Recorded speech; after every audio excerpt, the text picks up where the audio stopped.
dikasih patokan bahwa beliau itu termasuk orang yang mengkosong tasawuf gitu. Al-istiqomatu ma'allah. Kenapa al-istiqomatu ma'allah? Ada statementnya Halaij itu mengatakan ketika dia detik-detik pada eksekusinya. Jadi eksekusinya nggak langsung jedor mati, enggak. Dipatahkan dulu kakinya dua. Kamu ngerasain gimana? Wah, jerit gitu kan kakinya, baru dicungkil matanya dan sebagainya. Itu karena apa? Dia nggak merasa sakit, tengenges gitu. Karena dirinya sudah kosong. Kalau kita kan masih, ini gue, aku gitu kan, saya apa gitu. Kalau dia nggak ngerasakan. Jadi ketika Shibli, ketika dieksekusi di kerumunan orang gitu, yang dia ketahui itu setiap orang itu apa, nggutuki, ngerti nggutuki apa sih ya, pakai batu. Itu Halaij itu dikutukin, di apa sih ya bahasanya tuh, apa, dilempari batu gitu. Tapi Halaij tuh ketawa aja, dilempari batu tuh ketawa saja. Tapi ketika Shibli melemparnya itu dengan bunga, dia merasa kesakitan. Beda kan dengan kita? Ya enggak? Kalau kita dikasih bunga berbunga-bunga, ya enggak? Kalau dikasih lemparan batu kita kesakitan. Sudah tarafnya saja sudah beda.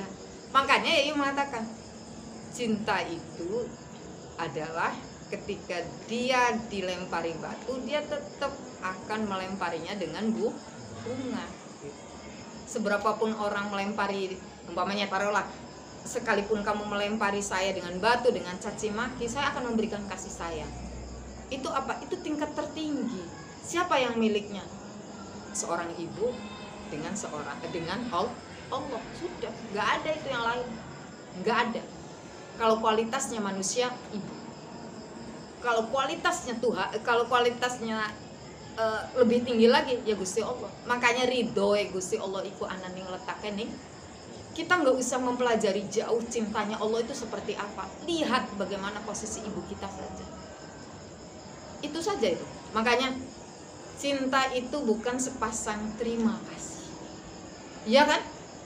Ya terus saja memberi saja. Sok aja ibu kita memberi saja. Ucapan sampean blagdag muka pribadi orang dipikir. Ya enggak? Itu tuh. Jadi mamanya orang mengatakan cinta ya. Cinta kamu, cinta saya masih kualitasnya yang paling terendah sekali itu. Apa terendahnya?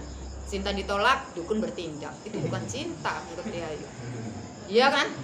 Nah, itu cinta, pokoknya cinta ditolak, yang penting apa tuh, janur di atas kuning belum bertengger sih terus aja. Karena cinta itu tidak selalu harus menyatu. Ngerti nggak? Wah, tingkat tinggi duduk tingkatnya sampean jadi bagian kangen lah. Ngerti nggak? Hal-hal yang seperti itu baru satu itu. Nanti kalau Yayi tarik gitu, pada masa Kanjeng Nabi itu ada hadisnya seperti ini. Tuh Yayi jadinya ini. Jadi gara-gara Ahmad ini. Yayi itu gara-gara Ahmad. Ahmad itu maghrib kemarin itu saya bawa ke daerah apa tuh Majalengka, Boboiboy gitu. Tahu nggak Boboiboy? Boboiboy itu kesatria kan? Ya enggak, anulah kayak Superman gitu. Kayak ini. Terus saya bilang ke Ahmad sambil duduk di depan TV itu, ada loh Mad, orang yang lebih hebat tenimbang Boboiboy. Siapa Mi? Muhammad Fatih. Si Ayu bilang Muhammad Fatih. Siapa Muhammad Fatih katanya dia. Nanti kita perjalanan pulang, Mimi mau menceritakan siapa Muhammad Fatih. Lebih hebat dari Boboiboy. Terus ternyata ditagih tuh, ya yuk tuh. Mimi, ayo Sofi, apa itu Muhammad Fatih katanya. Mad, Muhammad Fatih itu, jadi ketika Kanjeng Nabi masih dalam keadaan gesang, Kanjeng Nabi itu punya memberikan taruhlah berbicara bahwasanya dia mengatakan nanti kelak, jadi ada kota yang dinamakan dengan kota Konstantinopel itu ya. Kota Konstantinopel itu terkuat sampai 1000 tahun itu nggak ada yang mampu melumpuhkannya. Bayangkan 1000 tahun. Kata Kanjeng Nabi, kota Konstantinopel akan jatuh ke tangan Islam. Tuh. Itu lagi Kanjeng Nabi masih kesang. Kamu bayangkan, pasti Islam pada saat itu masih ada di wilayah Kanjeng Nabinya saja. Ngerti nggak? Sementara Konstantinopel itu bukan wilayah Kanjeng Nabi, itu wilayah terkuat. Terus katanya Kanjeng Nabi, pemimpin yang menaklukkannya adalah sebaik-baiknya pemimpin. Dan pasukan yang berada di bawah komandonya adalah sebaik-baiknya pasukan. Dia namanya sama dengan nama saya. Coba, Kanjeng Nabi 1000 tahun berlanjut terus, 825 tahun baru dilumpuhkan, dan omongannya Kanjeng Nabi, sabdanya Kanjeng Nabi, bukan sabda, ya sabdanya Kanjeng Nabi itu terbukti. Pada siapa? Muhammad Fatih. Jadi ketika Muhammad Fatih, siapa Muhammad Fatih? Pangeran. Dia seorang pangeran dari Sultan Murad kedua. Jadi Sultan Murad kedua itu ketika dia lagi deres, ngerti nggak? Ketika deres selesai, tiba-tiba, Sultan, istri panjenengan lahiran. Alhamdulillah. Laki-laki apa perempuan? Biasa kan? Iya nggak? Laki-laki. Siapa namanya? Saya akan beri nama dia Muhammad Fatih. Kenapa Muhammad Fatih? Ya, karena saya selesai ngaji, saya buka berikutnya itu adalah surat Al-Fatah. Inna fatahna fatham mubina. Itu kan surat ketika asbabun nuzul turunnya Fathul Makkah ya kalau nggak salah ya itu. Nah, akhirnya nanti kita nggak boleh pesimis dengan kok saya pemalas ya, kok saya begini ya. Jadi Muhammad Fatih itu ya dablek, nakal, karena anak raja biasa kan sekarpe dewe, ngerti nggak? Males, nakal, dan seenaknya sendiri. Tapi Sultan Murad II itu cari guru yang benar-benar, yang pertama kali itu yang diajarkan adalah Al-Quran. Bisa Quran. Beliau menemukan guru pertama untuk anaknya Muhammad Fatih itu adalah Syekh Ahmad. Jadi Syekh Ahmad ini siapa sih yang nggak bangga gitu? Dia dijadiin guru dari anaknya raja, ya nggak? Satu-satunya anak laki-laki yang tentunya sudah dibangga-banggakan tentunya. Akhirnya saya mau kemana nih? Sultan di mana? Ngajarnya di istana saja. Dan hebatnya Sultan Murad II itu ketika menyerahkan anaknya itu sambil membawa tongkat. Kata Syekh Ahmadnya tuh, ini tongkat buat apa ya? Sultan, maaf, ini tongkat buat apa? Ini untuk anak saya bila tidak nurut sama kamu. Saya ikhlas, saya ridho. Sabetan anaknya kita. Tuh, makanya kenapa? Biar dia terbentuk karakternya. Barang kita wong tua zaman sekian disabet anaknya bagan, beli terima, lapor polisi, ya beli.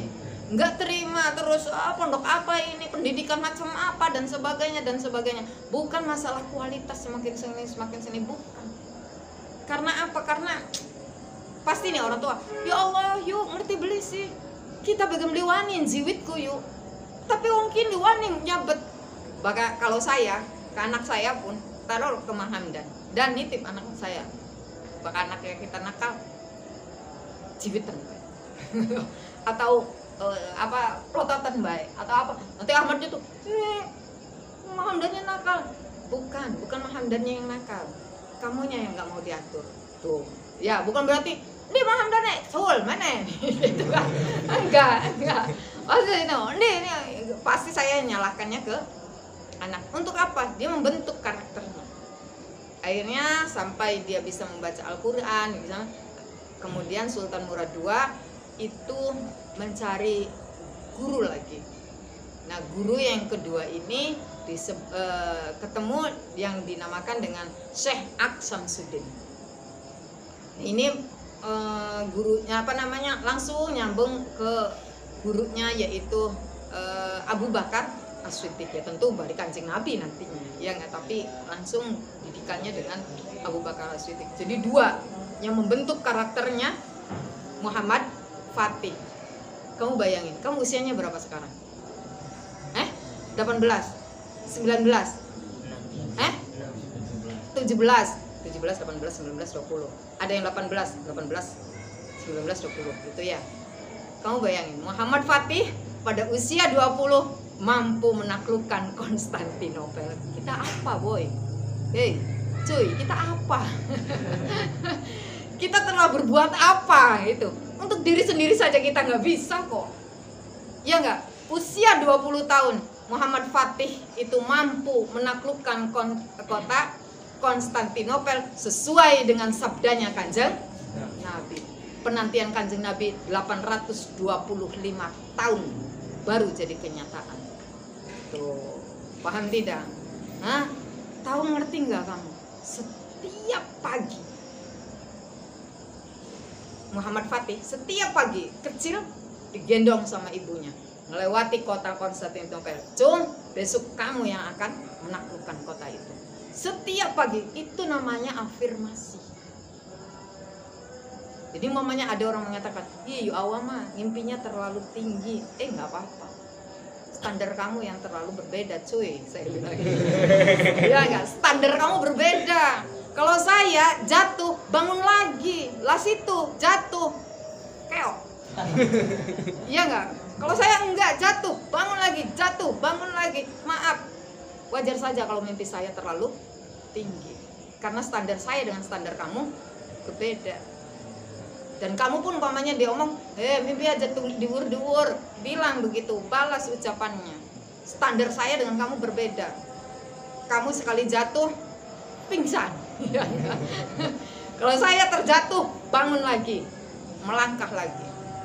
Nah itu sama dengan ini. Jadi ibunya itu memberikan afirmasi baik kepada Muhammad Fatih supaya apa? Di bawah kesadarannya, di bawah alam sadar dia itu terus ditanamkan keyakinan-keyakinan baik.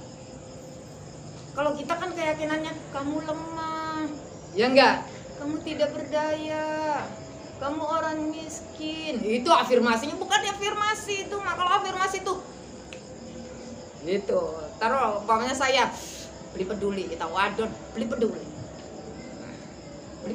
kita dewekan. Saya tidak peduli, saya begini. Nah itu afirmasi. Kesannya optimis mendekati pada kayak wong sombong, ya enggak? Padahal optimis itu saking percaya sekali dengan rahmatnya Gusti. Beli percaya, dari awalnya kita sih beli percaya. Karena apa? La haula wala quwwata illa billah. Kalau kamu masih mempercayai dengan kemampuan kamu, keok. Kalau kamu masih mempercayai dengan kepintaran kamu, keok. Karena segala-galanya kan gerakan iku Gusti Allah. Lewat apa? Lewat afirmasi. Husnudzon yang baik. Sebagaimana ibunya. Nah masih cilik jadi omongin kayak konon, be. Ngerti nggak? Kecil diomongin begitu saja. Digeguyun yang kodok kan. Ngerti beli? Lah, Konstantinopel itu siapa? Sementara Muhammad Fatih masih bayi, masih umbelen. Ngerti nggak? Tapi kan jadi kenyataan pada usia 20 tahun mampu menaklukkan kota Konstantinopel. Itu baru satu melebihi dari Boboiboy. Ya kan? Itu. Makanya apa tuh? Mi, boleh nggak? Yang lainnya ada nggak? Ada. Siapa itu Mi? Salahuddin Al-Ayyubi. Siapa lagi Mi? Salman Al-Farisi. Siapa lagi? Ngelebihi Superman kata Mimi. Itu melebihi Wonder Woman atau melebihi siapa sih yang diciptakan oleh Hollywood itu KOKB kata Mimi itu. KOKB itu jagoan-jagoan yang halusinasi. Kalau ini benar-benar nyata bahwa kita itu ada punya orang-orang yang hebat sebagaimana melebihi dari Boboiboy dan yang lainnya. Itu kenapa ya mengatakan seperti itu? Ya itu tadi al-istiqomatu ma'allah ta'ala was-sukunu anil khalqi. As-sukun anil khalqi, dia tenang. Digeguyuh, tenang.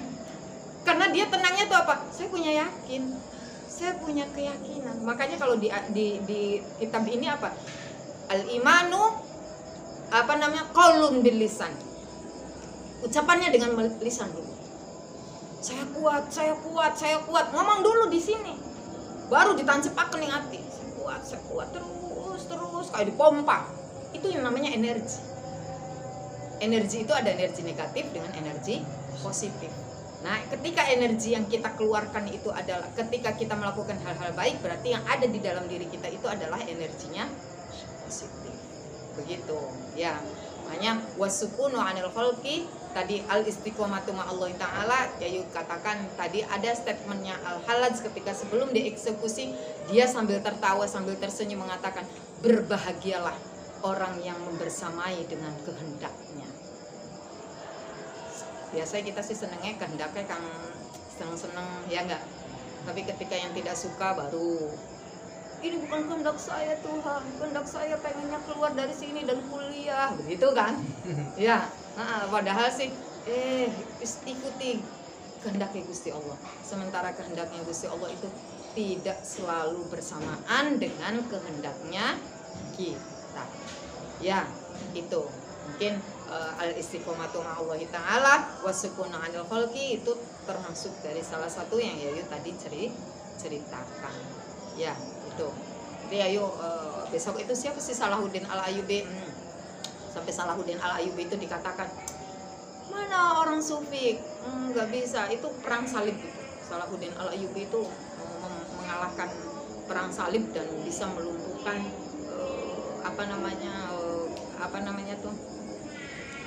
salah satu dari komandonya, yaitu namanya Lionheart. Hebat ya, Lionheart. Lion itu singa, heart hati. Tapi setelah mendapatkan kebaikan dari kebaikan dari Salahuddin Al-Ayyubi, bukan Lionheart lagi, tapi Kittenheart. Ngerti nggak kitten? Kucing. Tadinya singa jadi kucing.